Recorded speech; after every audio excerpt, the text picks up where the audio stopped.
पढ़ेंगे जिसका शीर्षक है बादल को गिरते देखा है। ये चैप्टर हमने थोड़ा बहुत कल भी पढ़ा था, आज इसकी आगे की कविता हम पढ़ेंगे।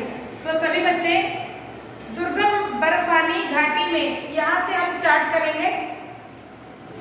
दुर्गम बर्फानी घाटी में शत सहस्त्र फुट ऊंचाई पर अलग नाभि से उठने वाले निज के ही उन्मादक परिमल के पीछे धावित होकर तरल तरुण कस्तूरी मृग को अपने पर चिढ़ते देखा है, बादल को गिरते देखा है। सभी बच्चे अपनी बुक में ये लाइनें देखेंगे। पहली लाइन का अर्थ है दुर्गम बर्फानी घाटी में। दुर्गम, दुर यानी मुश्किल, गम यानी जाना, यानी जहां मुश्किल से जाया जा सकता है, अर्थात जहां पर जाना मुश्किल है। ऐसी बर्फानी घाटी में, बर्फ की भरी हुई वादियां, घाटियां हैं जो ऐसी जहां जाना मुश्किल है, ऐसी घाटियों में शत सहस्त्र फुट की ऊंचाई पर, हजारों फुट की ऊंचाई पर अलग नाभि से उठने वाले, नाभि मतलब जिसको हम बेली बटन बोलते हैं इंग्लिश में, उसे नाभि बोला है कि अलग नाभि से उठने वाले जो हिरण है, उसकी नाभि से बहुत ही तीव्र एक महक आ रही है।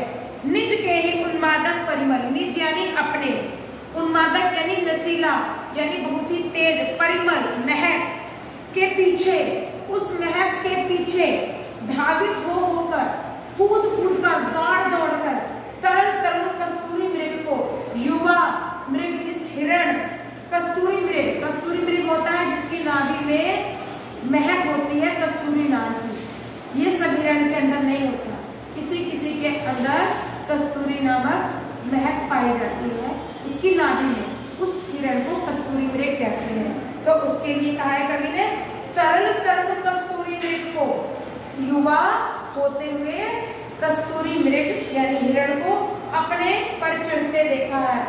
वो हिरण है जो अपने ऊपर चिढ़ रहा है, क्योंकि वो सोच रहा है कि महक आ कहां से रही है, पर उसको ये समझ नहीं है कि ये महक तो उसकी अपनी है, उसकी अपनी नाभि से आ रही है। इसलिए वो बर्फीली घाटियों में दूर तक दौड़ कर इस महक को पाने की कोशिश करता है। वो जहां भी जाता है उसे ये महक अपने आसपास ही महसूस होती है, पर वह ये समझ नहीं पाता कि ये महक तो उसकी अपनी है, उसकी नाभि से आ रही है। इसलिए वो चिढ़ने लग जाता है, अपने आप पर ही खिंचता है। अपने पर चिढ़ते देखा है, बादल को गिरते देखा है। अगली पंक्तियां हैं बच्चों। कहाँ गया धनपति कुबेर वह, कहाँ गई उसकी वह अलका, नहीं ठिकाना कालिदास के व्योम प्रवाही गंगा जल का।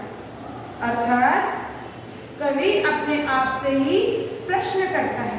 कवि कहता है धनपति, धनपति मतलब धन का राजा, कुबेर, कुबेर धन का राजा माना गया है।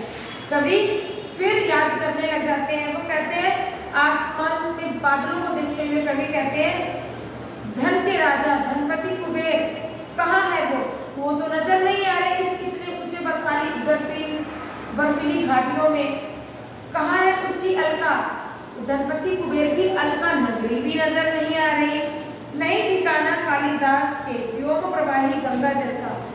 महाकवि कालिदास ने जो कविता लिखी थी उसमें व्योम यानी आसमान, प्रवाही यानी बहने वाली, आसमान में बहने वाली वह गंगा जिसका वर्णन कवि कालिदास ने किया है, वह भी इन बर्फानी ऊंची ऊंची घाटियों से दिखाई नहीं दे रही है। आसमान में न कुबेर की अलका नगरी नजर आ रही है, न ही आसमान में गंगा जल बहता हुआ नजर आ रहा है, अर्थात गंगा नदी भी नहीं नजर आ रही है।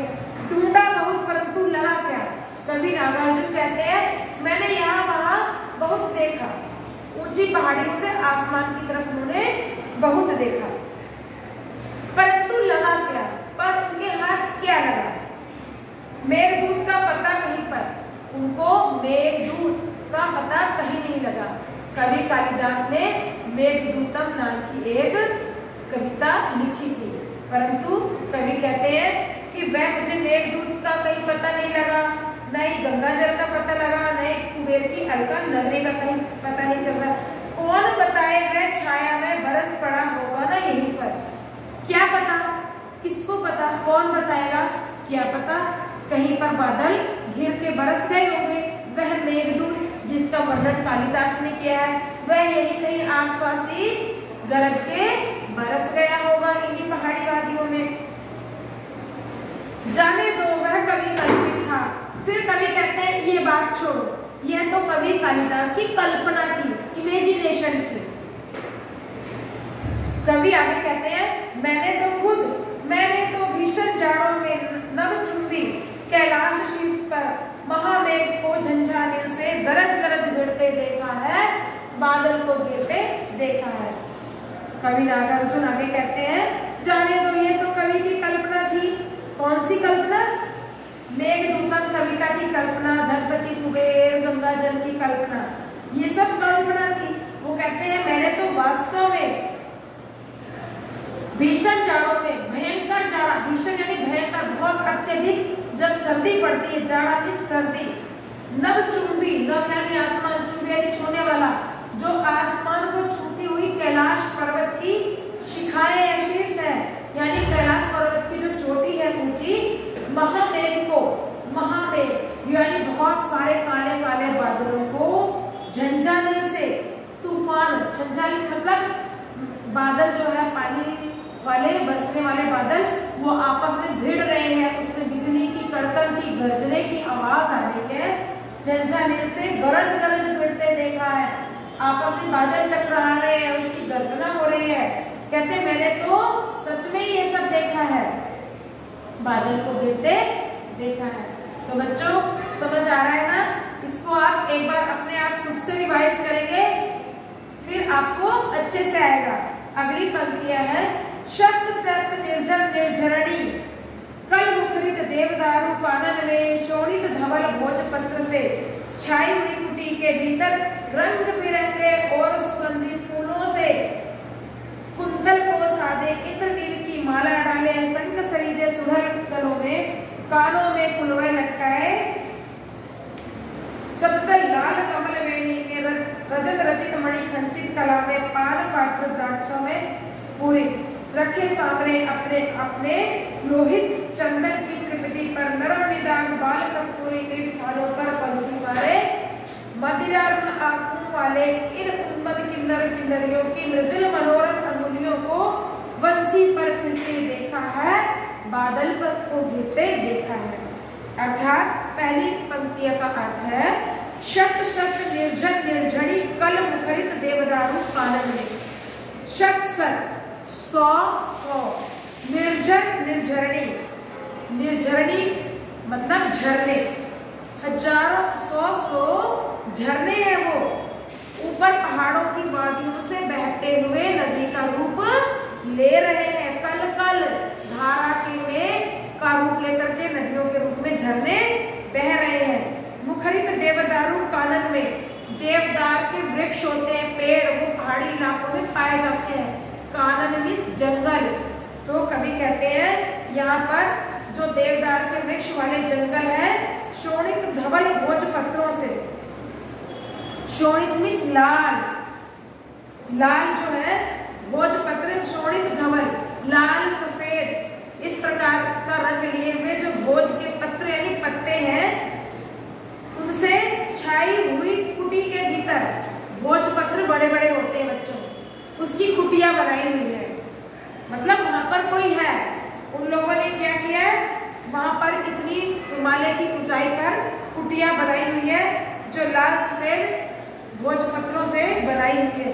छाई कुटी के भीतर, भीतर मतलब कुटिया के अंदर, रंग बिरंगे और सुगंधित फूलों से, रंग बिरंगे और खुशबूदार फूलों से, कुंतल को साजे, कुंतल किस बाल, बाल को सजा रखा है फूलों से, जगह जगह गजरे लगा रखे हैं, माला पहन रखी है, बालों को सजा रखा है। कुंतल को साजे इंद्रनील की माला डाले, और इंद्रनील जो है उसकी माला गले में पहन रखी है। शंख सरी के सुघड़ गलों में, यानी शंख की तरह चिकने सुंदर गले में, सुघड़ यानी सुंदर गले में का को माला डली हुई है, सुंदर गर्दनों में इंद्रनील की माला डली हुई है, कानों में कुलवे लटका है, और फूलों की, कमल के फूल है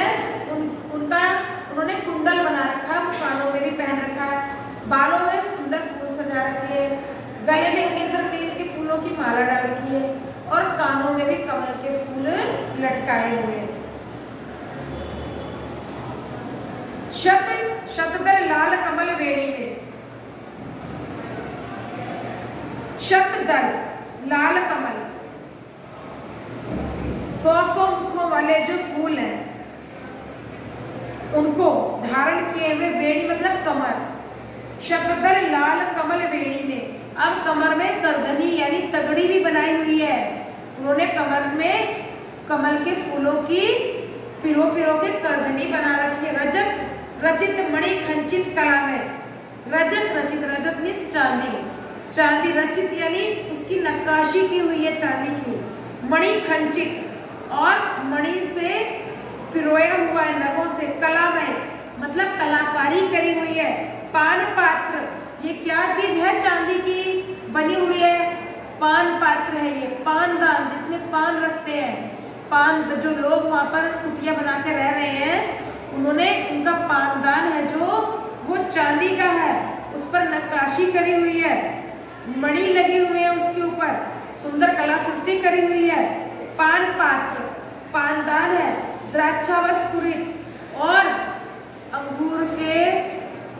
अंगूर का जो फल है उसकी शराब द्राक्षावस्फुरित वो गिलासों में भरी हुई है। रखे सामने अपने अपने, और जो लोग बैठे उन्होंने सबने अपने अपने सामने इस अंगूर की शराब को रख रखा है।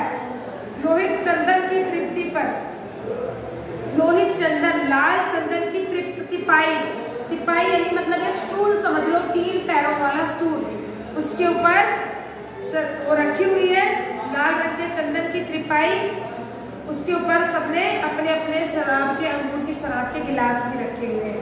नरम निदाग बाल कस्तूरी, बाल कस्तूरी यानी छोटा जो हिरण होता है उसकी खाल जो नरम है, मुलायम और अच्छी लग रही है, उसके ऊपर मृग छालों पर, छाल यानी खाल, मृग यानी हिरण, हिरण की जो खाल है पलथी मारे, उसके ऊपर पालथी मार के लोग बैठे हैं।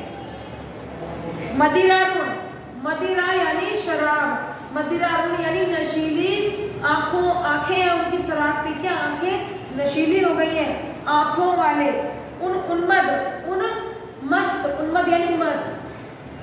किन्नर किन्नरियों को, जो किन्नर किन्नरी है वहां पर, वो उनके बारे में वर्णन है कि वो वहां पर शराब पी रहे हैं अंगूर की, उनकी आंखें नशीली हो गई है। मृदुल मनोरम उंगलियों को, मृदु मनोरम मतलब उनकी मुलायम सुंदर उंगलियां हैं और वो उस उंगलियों से बांसुरी बजा रहे हैं। बांसुरी जो है के ऊपर अपनी मुलायम उंगलियों को फिरा रहे हैं, तो वह बंसी को पर फिरते देखा है। बांसुरी यानी बंसी पर फिरते देखा, अर्थात वो बांसुरी बजा रहे हैं किन्नर और किन्नरी, बादल को घिरते देखा है। अर्थात इसमें ये बताया गया है कि हजारों फुट की ऊंचाई पर पर्वतीय इलाके में जो किन्नर किन्नरी है वो है, और वहाँ पर कमल के जो सुंदर सुंदर फूल खिले हुए, उन फूलों का उन्होंने श्रृंगार कर रखा है। बालों में भी फूलों का श्रृंगार किया हुआ है, गले में फूलों की माला भी पहन रखी है, कमर में उसकी करधनी भी बनाई हुई है, अंगूर की शराब भी अपने अपने सामने रखी हुई है, चांदी का पानदान भी रखा हुआ है, और उनके जो सुंदर उंगलियां हैं उससे वो बांसुरी बजा रहे हैं, अर्थात वो संगीत भी सुन रहे हैं, शराब भी पी रहे हैं, अपने आप को उन्होंने सजा भी रखा है। इस प्रकार को अपना समय इस हिमालय पर्वतीय इलाके में व्यतीत कर रहे हैं। तो इस प्रकार बादल को घिरते देखा है नागार्जुन की कविता हमारी पूरी हुई। इसको आप दोबारा से घर में पढ़ेंगे, समझेंगे, कल हम इसके प्रश्न उत्तर करेंगे। Thank you.